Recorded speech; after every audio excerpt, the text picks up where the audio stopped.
Hi అండి. అందరూ బాగున్నారా? మేమైతే బాగున్నామండి. ఇలా మనం దొండకాయ కుర్మా ఎలా చేసుకోవాలనో చూడండి.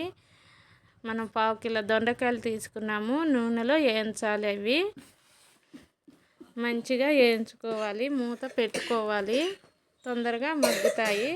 ఆ లోపు మనం పేస్ట్ని తయారు చేసుకుందాం. 4 కొబ్బరి ముక్కలు వేసుకోవాలి. 2 యాలక్కాయలు వేసుకోవాలి. 4 ఎల్లిపాయలు వేసుకుంటున్నాను. కొంచెం అల్లం ముక్క, 4 జీడిపప్పు,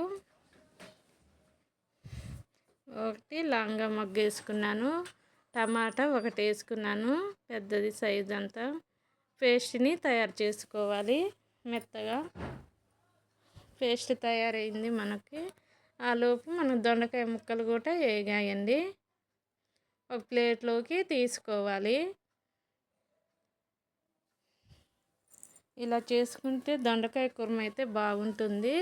అదే నూనెలో మనం 2 పచ్చిమిర్చి, కొంచెం జీలకర్ర, కొంచెం పోపు గింజలు, కొంచెం కరివేపాకు వేసుకోవాలి. కొన్ని ఆనియన్స్ వేసుకోవాలి. ఆనియన్స్ మగ్గటానికి సాల్ట్ వేసుకోవాలి. కొంచెం పసుపు కూడా వేసుకోవాలి, చిటికెడంతా. తాలింపు మగ్గిన తర్వాత కొంచెం కారం కూడా తాలింపులో వేసుకుంటే ఈ కుర్మాకి బాగుంటుంది. కారం కూడా మగ్గాక మనం పేస్ట్ సిద్ధం చేసుకుని ఆ పేస్ట్ని వేసుకోవాలి. పేస్ట్ మగ్గాలి మంచిగా.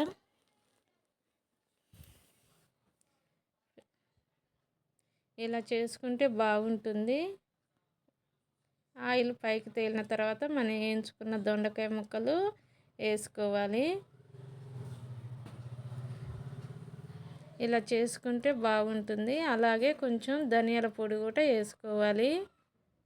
కొంచెం కస్తూరి మెంతి ఆకుని వేసుకోవాలి నలుపుకొని. ఇలా చేసుకుంటే దొండకాయ కుర్మాకి బాగుంటుంది. ఇలా మీరు కూడా చేసుకోండి. నచ్చితే ఒక లైక్ చేయండి. మీకు ఎలా వచ్చిందో నాకు కామెంట్లో పెట్టండి. కొత్తగా ఎవరైనా చూస్తుంటే లైక్ అండ్ సబ్స్క్రైబ్.